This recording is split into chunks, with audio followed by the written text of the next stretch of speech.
Good evening, everyone. Thank you. Thank you for having me here in your beautiful parish.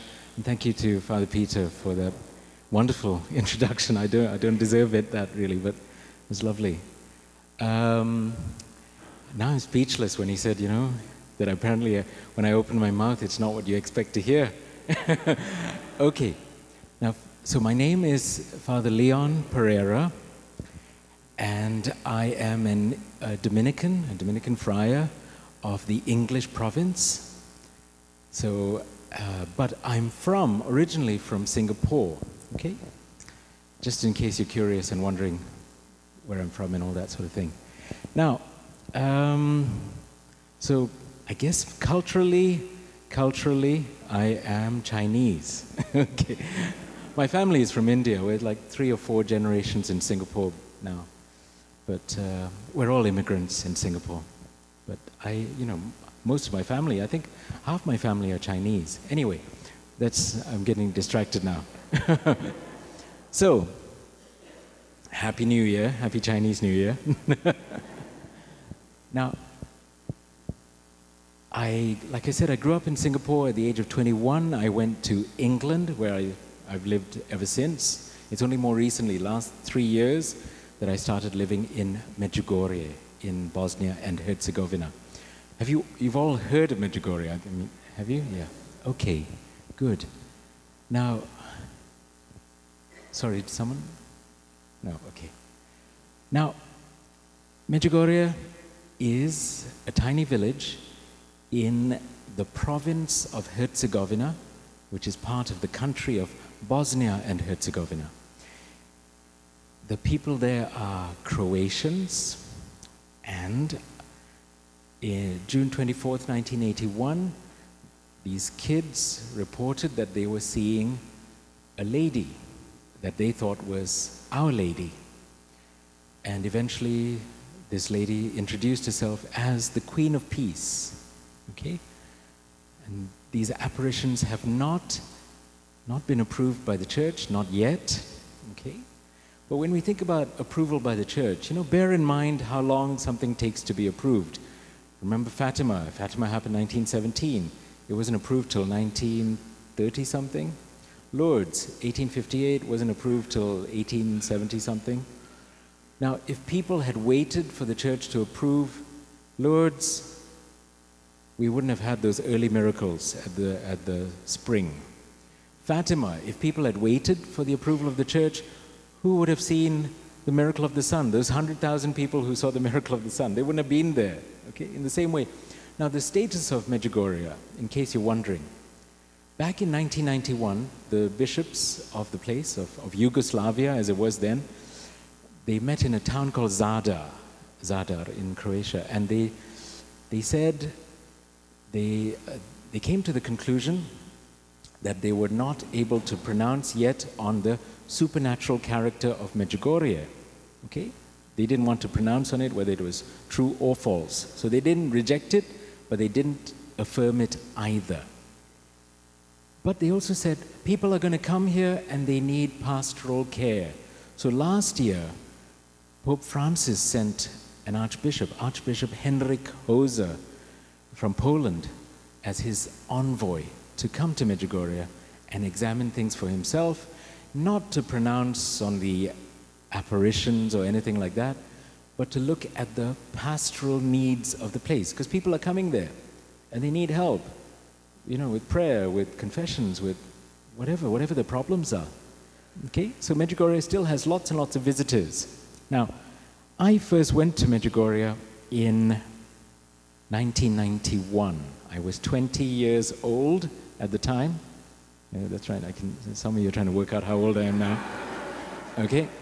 Now, and I was in the army at the time, okay? Because in Singapore, when you finish high school, we have no choice. We're immediately drafted into the army. So I was in infantry, bullet fodder, really. So we used to go running around the jungle with our M16 rifles. Most of these M16 rifles the semi-automatic rifles were what the American army didn't want after the Vietnam War, and because they didn't work too well in Vietnam. And they didn't work very well in Singapore either because they kept getting jammed. So this is what we had. And yeah, it was great fun.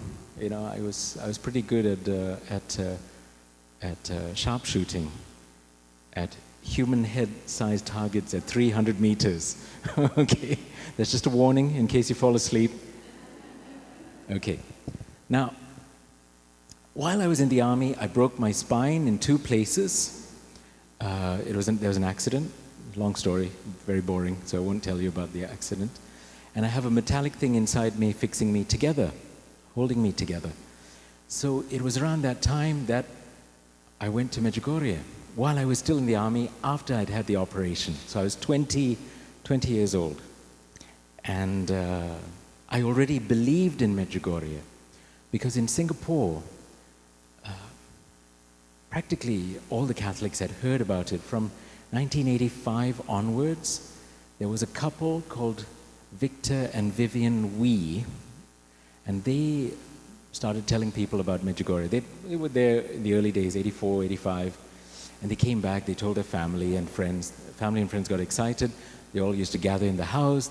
There wasn't enough space, so they rented a church hall. The church hall wasn't big enough, so they rented an auditorium, and this went on for years.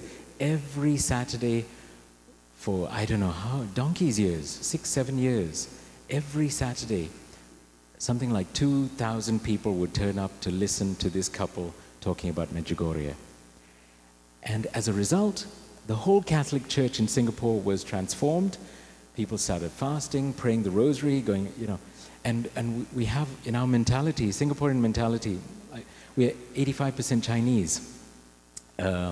We're very competitive, okay? So there's this expression, in Chinese we say kiasu. It means sort of keeping up with the Joneses, okay?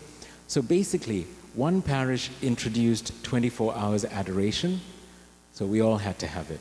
Every single parish introduced it, because we're like, we're not going to let them be better than us, okay? So this transformed the whole place, and the Archbishop at the time said, Medjugorje has transformed my diocese. So it was a very blessed time. So I went when I was 20 years old. I was not yet a Dominican, like I told you. I was in the army at the time. I already believed in Medjugorje because of Victor and Vivian Wee. I heard them speak, and I thought, yep, I believe it. Okay, and I haven't changed my mind. So when we went to Medjugorje, now, a lot of people go to Medjugorje hoping for a sign. You've heard of signs in Medjugorje? Yeah? You know, like people come away saying, oh, my rosary has turned to gold. You know, my rosary is not going to turn into anything. It's made out of paracord, so, okay? Or they report the sun does strange things. They call it the miracle of the sun, etc. Things like that. Or the smell of roses, okay? I have to admit, because I'm not a very good person, I've always been a bit skeptical about all of these things, you know? Like there are lots of people come to me in Medjugorje and say, oh, Father, look at my photographs, look, you know, can you see it, can you see it? And I have to admit, I just don't see it. Whatever it is, you know, oh, I'll tell them, I say, oh, yeah, I see it. It looks like a bottle of tequila, you know, or I don't know. But, so I'm not very good at looking at these signs, and because honestly, I'll tell you what it is. I look at these pictures and I think, look, if it's a sign from God, why isn't it better? Okay? That's what I think when I look at these photos. But, having said that, quite recently, something happened to me. I was there Christmas last year, just the Christmas that went by, and I was outside the church just after Mass, and my friend Jim came. Jim is Irish, and there was a lady giving us roses. So I got a rose, and Jim got a rose, and as Jim came towards me, I got the smell of roses, and I thought, wow, these roses are really fragrant. And then I looked at mine, and I realized mine was plastic. And then I looked at Jim's. I thought, well, Jim's rose obviously is the real thing. And I looked at his, and his was plastic. You know, and I told Jim, I know this is a miracle because you've never smelt so good. And it smelt like someone had taken 10,000 roses and squeezed them into the space of a shoebox and then stuffed that in your face. Okay, that's how it smelt. Like this intense aroma. So I have to admit, I experienced that recently. But okay, going back to signs and wonders. When I first went to Medjgorje, 1991, 20-year-old kid, a lot skinnier, big hair. Try and imagine. I know it's hard, but try and imagine it. Okay. I was also a very pious young man. I thought, I'm not going to look for a sign because this is putting the Lord to the test, and I'm not going to do that to my Jesus. Okay? So I didn't look for any signs. And this is where, oh yeah, well, I'm getting sidetracked. I want to tell you about the two greatest signs of Medjgorje before I carry on with this story. There are two great signs of Medjgorje, and these two signs will never, ever, ever, ever be bettered or exceeded. They are the Blessed Sacrament and Holy Confession. These are the two great signs of Medjgorje. There will never be anything better than this in Medjgorje or anywhere else in the world. Why? Because Blessed Sacrament is Jesus. It's really Jesus there. It's not a symbol. It's not just a symbol. It is actually Jesus. Okay? What could be better than Jesus? Nothing. Okay. Confession is a sign of the forgiveness of God, and it is God's forgiveness. What's better than God's forgiveness? Nothing. So these two signs are never ever going to be bettered. All right? So even when the great sign appears on Apparition Hill, have you all heard about this? You know, the secrets and all that. I don't really want to get sidetracked into talking about that. But Our Lady promised that she would leave a sign at the end of the apparitions, you know, a permanent sign clearly not made by man on the hill that she first appeared at. Okay, but even that sign, when it comes, will not be better than the Blessed Sacrament or confession. Because this is Jesus. All right? Are you happy? Great. Good. I'm preaching to the choir. Now, having said what I just said about signs and wonders, I want to tell you as quickly as I can a story of my own personal testimony. Now remember, all of these things I'm saying, I'm talking about Medjgorje, Our Lady appearing. It's not yet approved by the church, so I should say the alleged apparitions of Our Lady, but it's a bit too clunky if I throw that into every sentence. So when I say Our Lady said this or that, you have to bear in mind, church has not approved of this yet, but okay. But discern by the Holy Spirit yourselves. Is this a good message or is it not? The retired Archbishop of Brussels, Archbishop Leonard, told us there are two dangers with Medjugorje. One, the first danger is, what if it's fake? If it's fake, we're being misled. Okay? But he said, okay, but what are we being misled into doing? We're being misled into going to Mass, saying our prayers, saying the Rosary, going to confession, reading the Bible. So that's a wonderful way to be misled, right? The second danger, which he says is greater, is what if Medjugorje is true? What if it's true and we're just saying, oh, hang on, I'm going to wait. I don't want to do anything about this, and I'm just going to wait till the church decides. But what if it's true? If God has sent Our Lady, our Blessed Mother, to us to tell us something, and we're waiting, that's a bigger danger, okay? Now, all right. I told you, I first went in 1991. I did not go looking for any signs.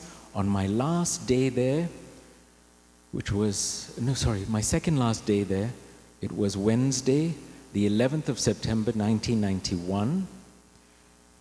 I went to climb Cross Mountain. There are two mountains in Medjugorje. There's the low one, Apparition Hill, and there's one that's 3 times as big, Cross Mountain. Okay? And I was with my friend Kevin. Kevin is a year younger than I am. So at that time, he was 19, I was 20. And he wanted to get up there in time to take pictures of the sunrise, which meant we had to leave the house at 4 in the morning. Okay. So we left the house at 4 o'clock, and to cut a long story short, a light appeared on the mountain where there's a big concrete cross on top of the mountain built by the local parishioners back in 1933 to celebrate the 1900th year of the resurrection. So they built a cross. And where the cross was, there was a light, and the light was orange golden and very bright and very warm. It looked beautiful, like a candle flame looks. Okay, it did not look like electric lights. They're still kind of irritating on the eye, but this looked very warm and beautiful. And we walked towards the light, praying the rosary, as we did. And when we got close enough, when we were close enough to see the summit, you know, because if you get too close, you can't see the top of the mountain. But when we were at the last place that you could still see the top of the mountain, we saw what the light looked like, and it shocked us into silence. We didn't talk about it. At the time, we didn't say anything to each other. We were both so shocked. I was in tears. I don't know if Kevin was. I didn't look at him. You know, you can imagine two teenage lads, if they're both crying, they're not going to look at each other, right? And we didn't tell anyone about this. Like the group, they were very nosy. Singaporeans are very, very nosy. So they said, "What did you see?" And we said, "We saw a light," and we wouldn't say anything more. And only when we got home, I was on the phone to Kevin, and I said, "Do you remember that morning, what we saw?" And he said, "Of course I do. How could I forget?"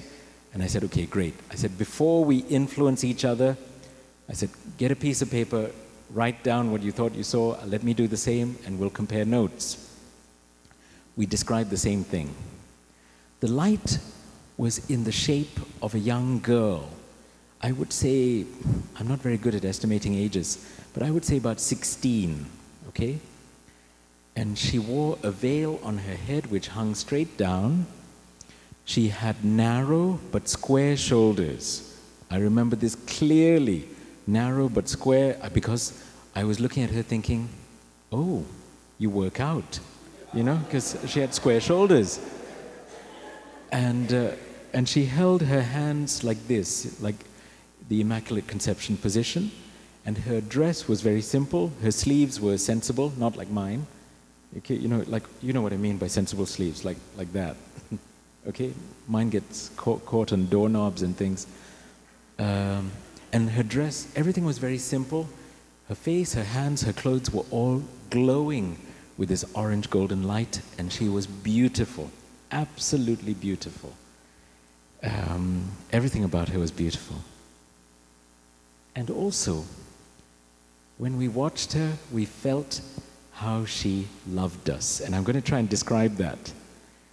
She looks at you like you are the only person in the whole universe. Like there's no other child that she has. She looks at you, you're the only one. And also, she looks at you like you are marvelous, like you're wonderful, okay? Like you're absolutely amazing. This is how she looks at you. Now, even at the time, I was thinking, I know I'm not wonderful, but you can't fight her. You know, she looks at you like you are wonderful, okay?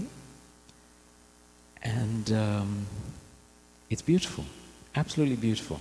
Like I said, I was in tears. Okay, so we climbed the mountain. When we were 3/4 of the way up, we looked out and we could see the other hill, the lower hill, and she was standing there on, you know, the spot where she first appeared on the very first day. Everyone had taken soil from there, so there was a big clear patch, and she was standing there, but this time she was facing the church and the village, but her hands in the same position, like the Immaculate Conception. And like I said, a slim, young, petite girl. She did not look like any statue or picture of Our Lady that I've ever seen. And then, at the top of the mountain, there was a couple from Florida, from Tallahassee. They were in their 60s at the time. They had seen nothing, and we didn't tell them what we saw because we were still so stunned. We couldn't speak, really. Not properly, anyway. We were a bit like surly teenagers, you know? You ask your teenager, how was your day? Fine. What did you do? Usual, yeah. So we were a bit like that. Yeah, what did you see? Light. Okay. We came down from the mountain and went into the church. The first Mass had just finished, so it was about 8:10 in the morning, or 8:15. And the church was empty. There were just 3 of us in the church. Me, Kevin, and my friend Kevin was going around taking pictures of all the stained glass windows. And one of the Franciscans, I think, was watching us, wondering who we were. Because I think actually at the time, this is a detail I often forget when I tell the story. I remember, actually I wrote it down in my diary at the time, and I completely forgot about it until January this year when I was reading it again, thinking, And what happened was that at the time, because Kevin and I went everywhere in Medjgorje together, and all the locals were like talking about us, because, there's me, one brown dude and one Chinese dude going around together, best of friends. So I think we made an impression on them at the time. Anyway, so while Kevin was taking photos, I went to stand facing the statue of Our Lady, and I was just thinking, I wasn't even praying. I was thinking, have I lost my mind? What is this? What does this mean? I was just so confused. And while I was doing all this, this is when the second half happened, which is a voice inside me. Now, before I continue, I will tell you this.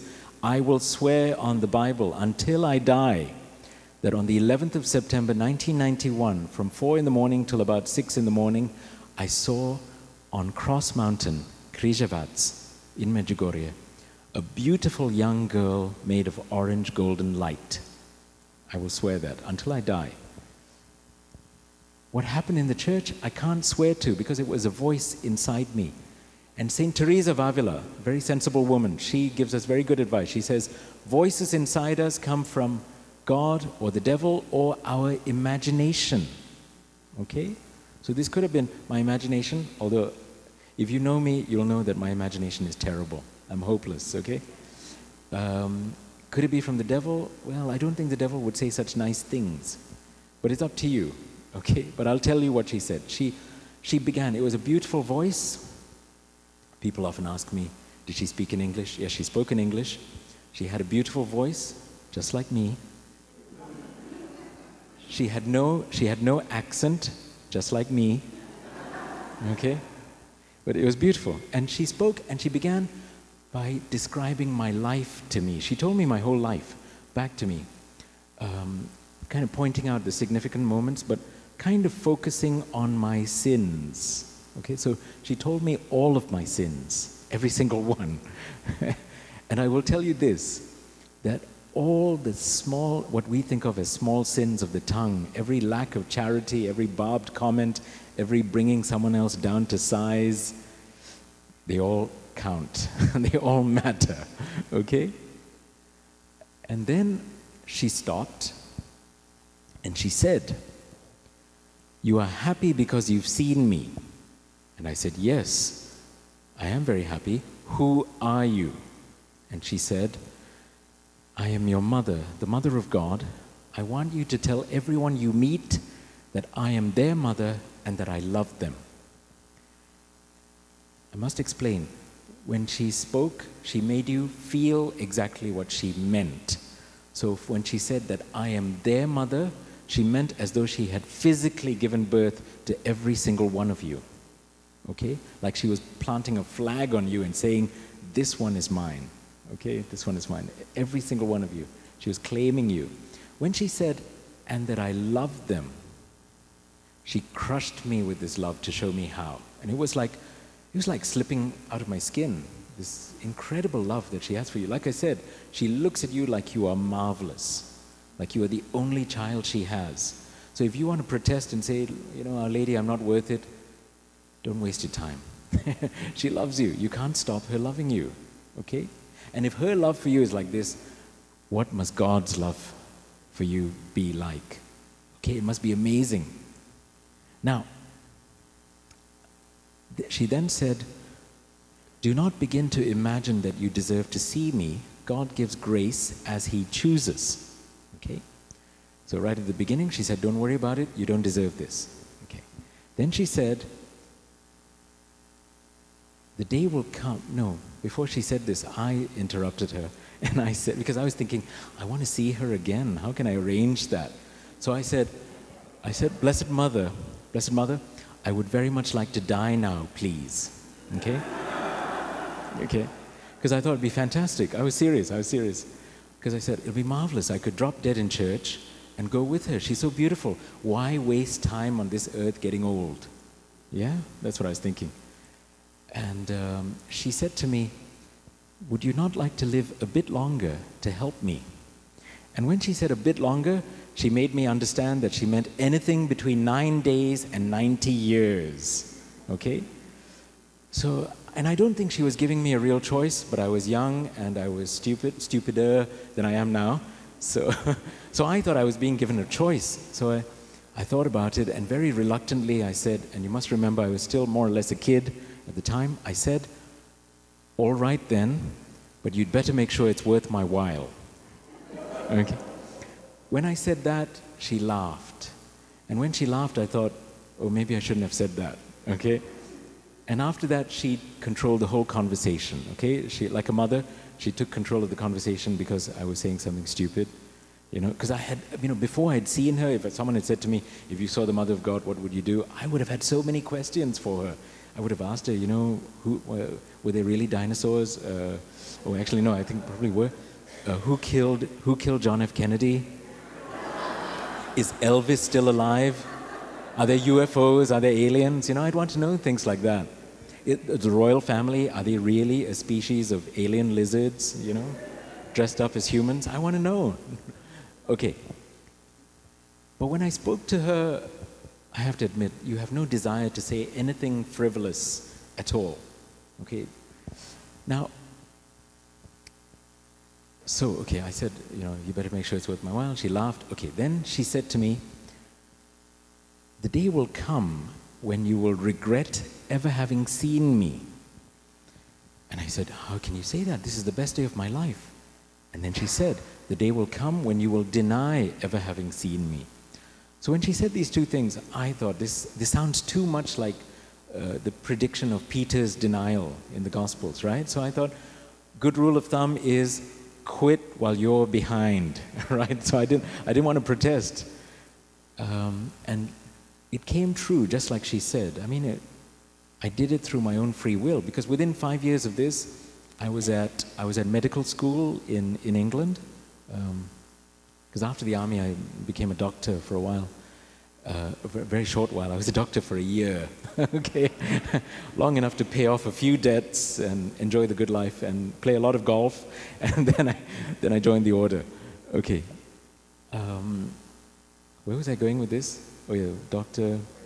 Oh yes, okay. So at medical school, within 5 years of seeing her, I remember saying to Our Lady, I wish I had never seen you, okay? Which is a terrible thing to say. But I meant it in the sense that I thought I had let her down, okay? I felt it like such a burden. I can't explain to you. I only saw her, you know, that like at that time I had only seen her once. And it makes living in the world very difficult, okay? Because everything in life, everything in the world, the most exciting things in the world are so boring. Okay? So, you know, and it's a bit tragic actually, because, you know, like my friends are, I don't know, I'm not trying to say that I'm like depressed and they're trying to cheer me up, but, you know, they want to do something nice for me and say, what do you think? What do you think? And I have to lie all the time and say, oh, that's wonderful. You know, I know actually it's not a complete lie. I know it's wonderful, but there's always a part of me that's thinking, not as nice as Our Lady. Okay, can't help comparing everything to her. So, and then the other thing was, in England, a lot of people make fun of Medjgorje. They say, instead of Medjgorje, they say mega forgery, you know, okay? So they make this terrible pun. And I was a complete Judas. I used to laugh with them because I was too scared. I was too scared to say, no, stop that, you know? So I used to laugh with them.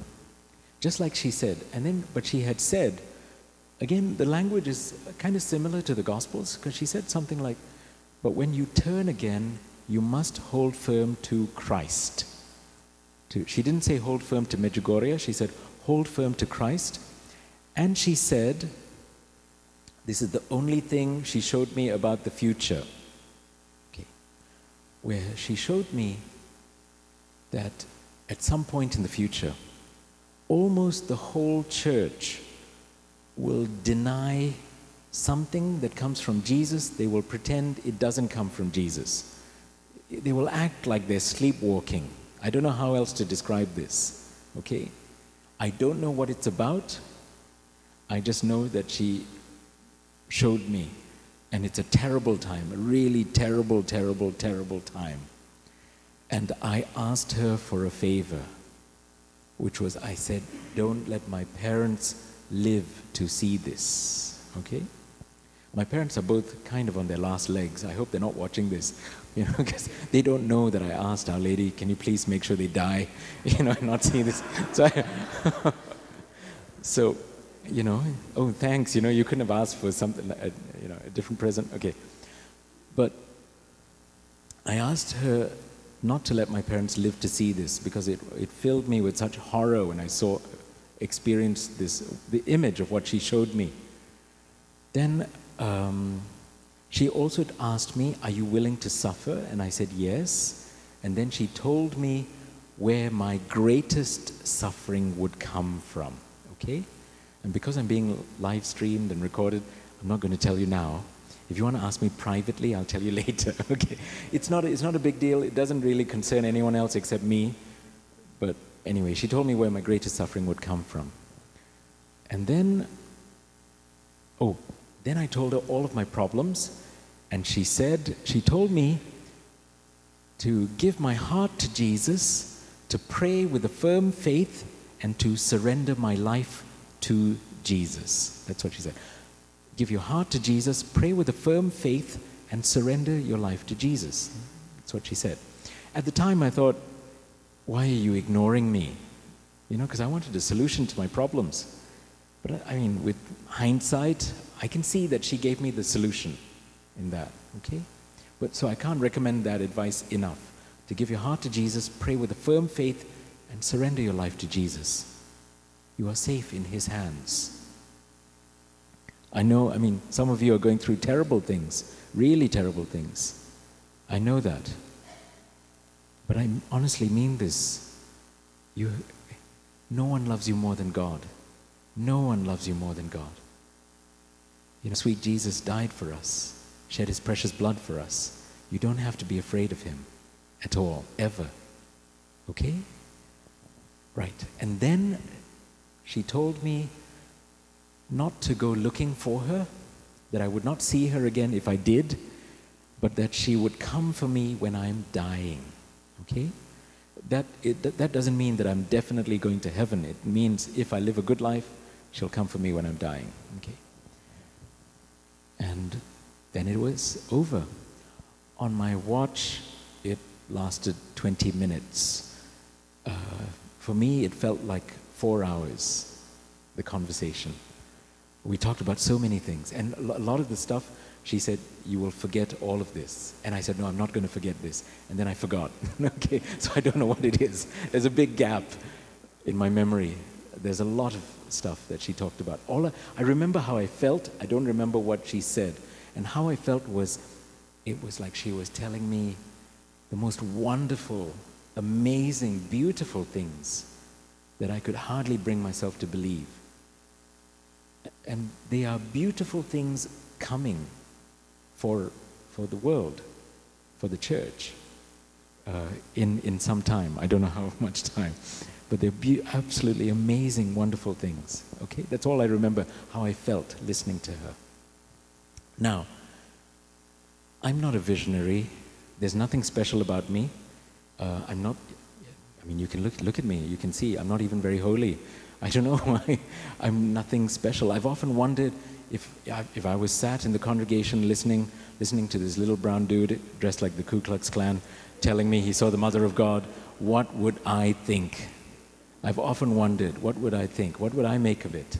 Would I believe him? Would I think he was a bit mad? Would I think he was a bit excitable and imagined it? I don't care if you don't believe me. That's not important. I'm not important. But I do care about one thing. I ask you to believe that Our Lady loves you. Every single one of you. I don't care whether you're Catholic or not Catholic. She loves you. She looks at you like you are her only child and you are marvelous. I don't care if you don't think you're marvelous. I don't think you're marvelous. No, I'm kidding. But she loves you. She loves you like this. Like you are her special child. Okay? Do you believe that? Good. Okay, we'll pause here for a little bit and give you a break. In the name of the Father, and of the Son, and of the Holy Spirit.